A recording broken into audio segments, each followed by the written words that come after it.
Okay sir, सबसे पहले तो congratulation thank you so Allah much. के लिए। बहुत अच्छा रिस्पांस मिल रहा है। जहां मतलब जिन लोगों ने फिल्म देखी है उन सारे लोग उस फिल्म की तारीफ कर रहे हैं। अभी तक मैं जितने लोगों से मिला हूं सबने उसकी तारीफ करी है। आपको किस तरीके का रिस्पांस मिल रहा है इसके बारे में आप बताइए। मुझे बहुत अच्छा रिस्पांस मिल रहा है। जिन लोगों ने भी देखा, मैसेजेस आ रहे हैं मुझे, कॉल्स आ रहे हैं लोगों के, और जितने भी आउटसाइड दिस इंडस्ट्री के जो जब लोग कॉल करते हैं और बात करते हैं तो अच्छा लगता है। बट ज़्यादा मज़ा आता है जब इंडस्ट्री के लोग, जिनकी एक पकड़ है, जिनकी एक सोच है, वो जब इसके बारे में बात करते हैं और अप्रिशिएट करते हैं तो आपको ज़्यादा अच्छा लगता है। तो इस तरीके से मेरे साथ हो रहा है। हलाल देखने के बाद बहुत सारे लोगों ने कॉल किया है और लोगों को बहुत अच्छी लगी है हलाल। एंड हाउ दिस हैपेंड, मतलब किस तरीके से इसकी शुरुआत हुई? मतलब शुरुआत ऐसे हुई कि रिद्धिमा लुल्ला इरोस में मुझे बुलाया उन्होंने, और रिद्धिमा ने मुझे राइटिंग करने के लिए बोला। और ड्यूरिंग राइटिंग ओनली मुझे पता चला कि ये प्रोड्यूस भी होना है, they are also looking for a producer. मैंने बोला ठीक है, मैं इसे प्रोड्यूस करता हूँ। They agreed, and they agreed because they loved the story, they love the screenplay. तो उन्होंने बोला कि ठीक है, ये हम आप कर सकते हो। तो बहुत छोटा सा बजट था, तो मैंने बोला हाँ, मुझे सिर्फ एक चीज़ चाहिए, that is freedom of creative calls. Because मैं नहीं चाहता कि मैं जिस डायरेक्टर को लेकर के आऊँ उस तक चीज़ें पहुँची। And Ridhima is very good in this, so they all supported, complete Eros team, they all supported for this, and बहुत अच्छे से हम लोगों को फ्रीडम के साथ ये शूट करने को मिला। नतीजा आपके सामने है। उसी तरीके से पूरी टीम ने हेल्प करा, पूरी टीम एक तरफ से जुड़ी, और रणदीप ने बहुत ही अच्छा काम किया। रणदीप झा जो इस फिल्म के डायरेक्टर हैं, वरुण सोपती, सचिन खेडेकर, बहुत ही छोटे से बजट में ये लोग आए। और मतलब हम लोग अमरोहा में आचार संहिता के टाइम पे जाके शूट किया, परमिशंस नहीं थे, बहुत सारी चीज़ों की दिक्कत थी, पर सबने उसमें सहयोग किया। और भैया थे कुछ हमारे, तरुण भैया थे, विजय भैया था, इन लोगों ने वहाँ पे पूरा फुल सपोर्ट किया। वहाँ पे एसएसपी जो थे वहाँ के, विपिन टाडा, उपेंद्र अग्रवाल गाजियाबाद के एसएसपी, इन लोगों ने बहुत सपोर्ट किया। तो ये फिल्म पूरी सपोर्ट से और मेहनत से और लोगों की एकजुट से होकर के बनी है। और अगर इस फिल्म की अगर मैं बात करूं कि कहाँ से आइडिया आया, एक करप्ट पुलिस वाला है, फिर एक वो केस पे लग जाता है, काफी डिटेलिंग की गई है इस फिल्म को लिखने के लिए। हाँ, ये आइडिया जो है वो इरोस का ही था। अच्छा। ये आइडिया इरोस का था कि एक ऐसी कहानी है। हाँ। फिर इस पे पूरे रिसर्च करने, हम रिसर्च पे बैठ गए। रिसर्च के बाद इसकी एक कहानी लिखी। फिर उस कहानी पे बहुत सारी चीज़ें ऑलरेडी आ चुकी थी। फिर हमने कहा कि चलो इसको स्क्रीन प्ले तोड़ते हैं, और तब तक मैं प्रोडक्शन में लग गया। और फिर स्क्रीन प्ले के लिए मैंने जिब्रान नूरानी जो है वो आगे स्क्रीन प्ले इसका लिखने के लिए। तो वो आइडिया इनका था, मगर उस आइडिया मुझे हालांकि 3-4 आइडिया सुनाए गए थे, मुझे उसमें से ये आइडिया बड़ा अच्छा लगा। मैंने कहा ये उठाता हूँ, good becomes bad and bad becomes good. तो ये मुझे था कि मुझे करना है, और इससे अच्छा कॉन्सेप्ट मुझे लगा नहीं। मैंने बोला यार, right time and right concept है for me to develop and to make it. And जो जिन्होंने वो अभिनय किया है वो भी सारे के सारे सब दिग्गज, सारे दिग्गज। तो अभिनय में और बात आ गई जी। एंड और उसी के साथ में आपको लगा कि उसमें आपको भी अभिनय करना चाहिए? नहीं, मुझे कभी ऐसा नहीं लगा।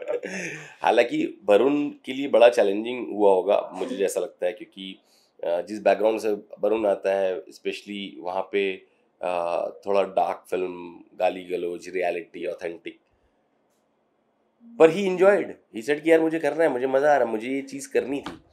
एंड जो उसने किया है वो मतलब अद्भुत। एंड जब शुरू किया तब लगा था कि मतलब ये रिस्पांस होगा ऑडियंस की तरफ से, ये प्यार नहीं, मिलेगा? वो आप छोड़ दो। जब इरोस में पहला प्रीव्यू हुआ और इरोस का रिस्पांस बहुत अच्छा है, तो मुझे लगा कि अच्छा चलो, ये हमारा शायद दिल रखने के लिए कह रहे हैं। हाँ, कि हाँ चलो ठीक है, अच्छा कह रहे हैं। मुझे तो तब तक यकीन नहीं हुआ था। यकीन तो तब हुआ जब लोगों के कॉल्स आना शुरू हुए, मैसेजेस आना शुरू हुए, और लोगों को बहुत ही अच्छी लगी कि ग्रिपिंग है। 90 मिनट से 95 मिनट में आपने सब कुछ कह दिया और बड़े अच्छे तरीके से कहा, तो मज़ा आया, तो यकीन भी होना शुरू हुआ। एंड वो काफी अवार्ड्स भी मिले हैं इस फिल्म को, अवार्ड्स में नॉमिनेट हुए हैं, 1-2 जगह पे नॉमिनेट हुई हैं। काफ़ी तो नहीं हो पाई, इसलिए कि मैंने बोला बड़ा अंडररेटेड फिल्म है, बहुत पब्लिसिटी बहुत ज़्यादा नहीं हो पाई थी। तो कोरोना भी एक वजह रहा होगा पब्लिसिटी ना होने का। कोरोना के टाइम पे ये रिलीज़ हुई थी, और लोगों ने माउथ पब्लिसिटी से बहुत देखा है। जितने भी क्रिटिक्स ने देखा है उनको भी अच्छी लगी, अप्रिशिएट किया है फिल्मों को, और माउथ पब्लिसिटी से भी आज भी लोग देख रहे हैं कि अच्छा हाँ, अच्छा हलाल कहाँ देखनी है। तो वो डिस्कशन चल रहा है आज भी। तो नॉमिनेट हुई 1-2 जगह, फिंगर क्रॉस, देखते हैं। क्या लगता है ये फिल्म अगर बॉक्स ऑफिस पे अगर आती है, अगर सिनेमा में आती, तो क्या रिस्पॉन्स, किस तरह के रिस्पॉन्स आप देखते हैं? सिनेमा भाई देखिए बहुत सारे चीज़ों का जुड़ाव है सिनेमा में। जब आप बॉक्स ऑफिस बोलते हैं ना तो उसमें बहुत कुछ चाहिए होता है। उसमें फिर आपको एक पोस्टर पे चेहरा चाहिए होता है ना, फिर वो एक ऐसा म्यूजिक डायरेक्टर चाहिए होता है, फिर उस तरह का प्रमोशन चाहिए होता है। तो बहुत सारी चीज़ें हैं, मगर जिस तरह की फिल्म हमने बनाई है मुझे लगता है कि ये OTT के जैसे प्लेटफॉर्म के लिए, हमारे जैसे मेकर्स के लिए one of the best platform है OTT। इस तरह की फिल्में नहीं, लेकिन आपको लगता नहीं ऐसा कि कहीं ना कहीं ऑडियंस भी बदल गई है? People want content, not star power.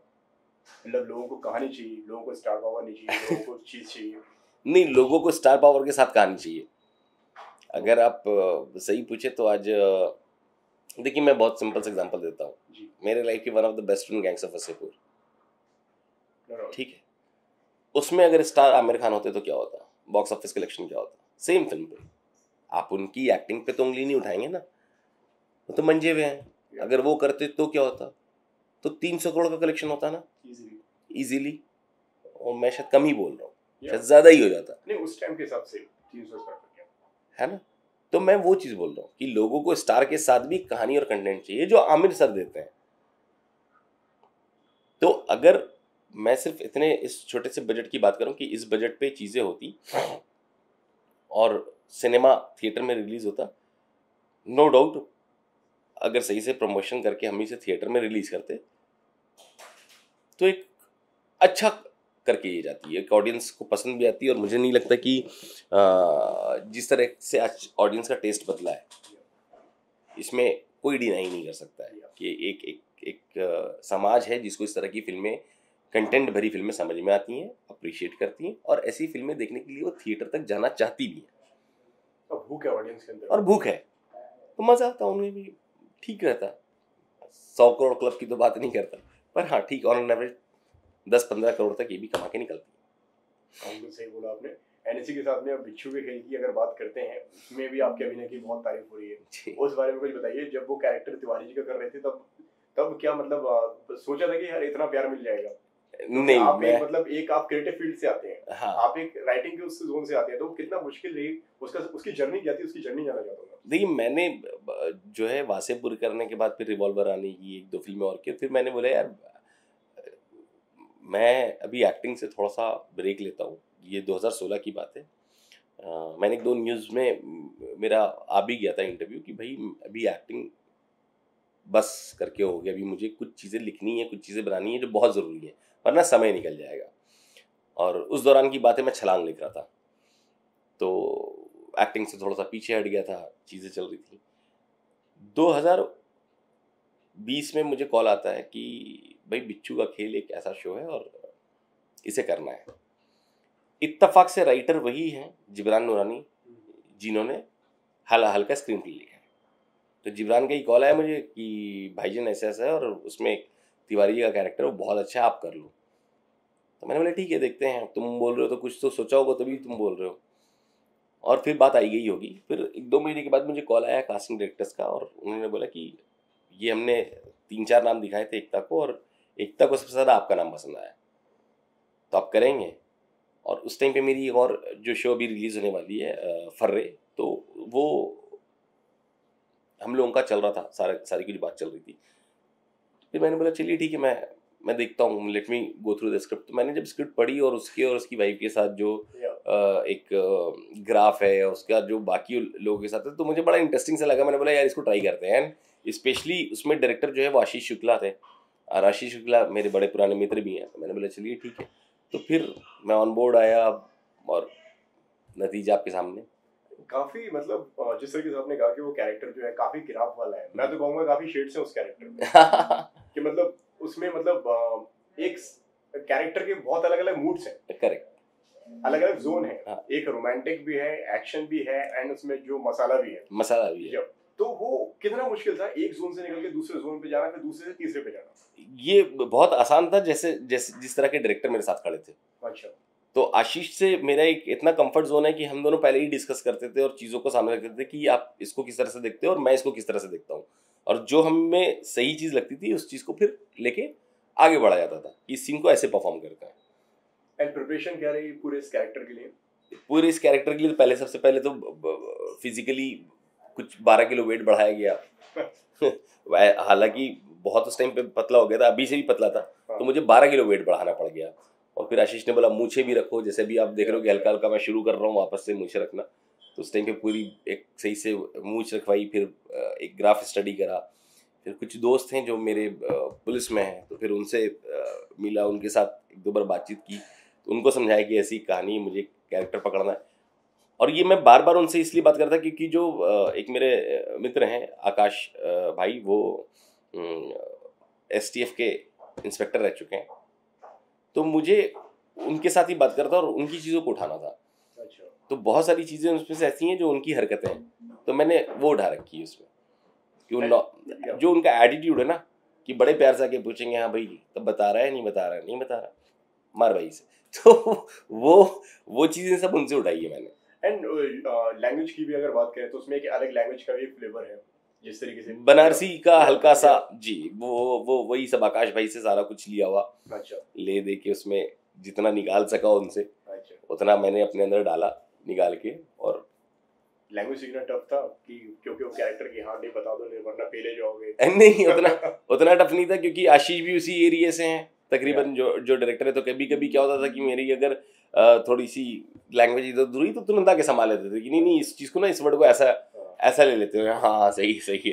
तो वो सब चीज़ों में लोग वहाँ पे थे बहुत। और स्पेशली मैं बार बार नाम ले रहा हूँ आशीष का, आशीष एक ऐसा बंदा है because he was the director of the show, तो उसको पता था कि हाँ इस चीज़ों को ऐसा रखना है। तो वहाँ बड़ा मज़ा आता है टीम के साथ, जहाँ पे टीम आपके साथ आपके को एक्टर्स बड़े मज़ेदार हों, जैसे देवेंदु हैं, अंशुल हैं, तो यकीन मानिए हम लोगों को तो पता ही नहीं चला शूटिंग कब खत्म होगी। तो हमने सेट पे बड़ा इंजॉय करके बनाया है इसको। एंड सीजन 2 की भी कुछ है, कोई बातचीत चल रही है? कुछ सीजन 2 में नजर आएंगे आप? क्या स्टेटस है सीजन 2 का अगर मैं कुछ बात करूं तो? मुझे कुछ भी नहीं पता इसके बारे में। हाँ मुझे ये है कि जितनी बड़ी हिट हुई है ऑफ कोर्स सीजन 2 बनना चाहिए। और डजंट मैटर कि तिवारी जी रहे नहीं रहे, आपका शो इतना बड़ा हिट हुआ है, तिवारी जी का तो ट्रांसफर भी हो सकता है। तो शो बिल्कुल बनना चाहिए इस पर, मुझे ऐसा लगता है। अगर मैं प्रोड्यूसर रहता तो मैं तो बोलता भाई नेक्स्ट, मैं शुरू भी शायद कर चुका होता। क्या ऑडियंस हो गई है इसकी, मिल गई है? बिल्कुल, ये टेस्ट है, ऑडियंस को पसंद आ रहा है। 6 मिलियन से ऊपर रिव्यूज थे, 60 मिलियन से शायद। हाँ तो ठीक है, देखते हैं। एंड ये तो बात हो गई इसकी, और अगर और आगे क्या पाइपलाइन में ऐसा कमबैक कर रहे हैं आप फिर से? कमबैक ऐसे नहीं कर रहा मैं, अभी एक दो इसको देखने के बाद, तिवारी जी का रोल देखने के बाद बहुत सारे ऑफर्स आए हैं भाई। सो एक दो चीज़ें ऐसी हैं जो मेरे बड़े क्लोज वंस बना रहे हैं, तो मैंने उसमें हाँ कर दिया है कि ठीक है करते हैं उसे। किस तरीके के अंदाज में नजर आएंगे सर तिवारी?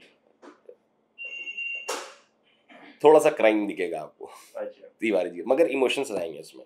उसमें इमोशंस भी रहेंगे, थोड़ा सा क्रिमिनल बैकग्राउंड का भी है। तो देखिए तिवारी जी आपको नए अवतार में ही दिखेंगे, तभी मज़ा भी है, वरना फिर कोई फायदा ही नहीं है। तो वो है। एंड फिल्म के बारे में बता रहे थे आप, फर्री के बारे में? फर्री नहीं, ये एक वेब शो है। ओके। तो वो उसका एज अ शो रनर मैंने काम किया है, तो अभी चीज़ें चल रही हैं, अभी too early to speak about that है फिलहाल तो। ओके, सो ये एक ही सीरीज या इसके अलावा भी और भी कुछ आने वाला है? काम चल रहा है भाई अभी। एक फिल्म है एक फिल्म है और 2 वेब सीरीज है जो मुझे लगता है कि by the end of April या बिफोर दैट अनाउंस कर दूंगा मैं, as an actor, as a producer writer. और क्या लास्टली कहना चाहेंगे हमारे दर्शक जिन्होंने तिवारी जी को देखा है एंड जो देखना चाहते हैं? Thank you so much for all the love. और मुझे अच्छा लगता है जब कोई मुझे मेरे नाम से मुझे ना बुला करके मुझे मेरे कैरेक्टर के नाम से बुलाए, तो इट्स अ कॉम्प्लीमेंट। और आप बहुत एंजॉय करते हो। आपने उस कैरेक्टर को इतना पकड़ लिया है कि वो आपको इमेज वो दिखाई दे रही है। करेक्ट, एंड ऑडियंस ने उसको इतना पकड़ा हुआ है कि वो देखते ही अरे तिवारी जी जा रहे हैं, तो वो बड़ा मजा आता है। एंड मैं यही रखूंगा कि मैं इसी तरह का काम देता रहूं और इन लोगों को मजा आता रहे, मेरे ऑडियंस को मजा आता रहे, दुआएं मिलती रहें, चीजें आगे बढ़ती रहें। Thank you so much sir हमसे बात करने के लिए, and all the best. Thank you.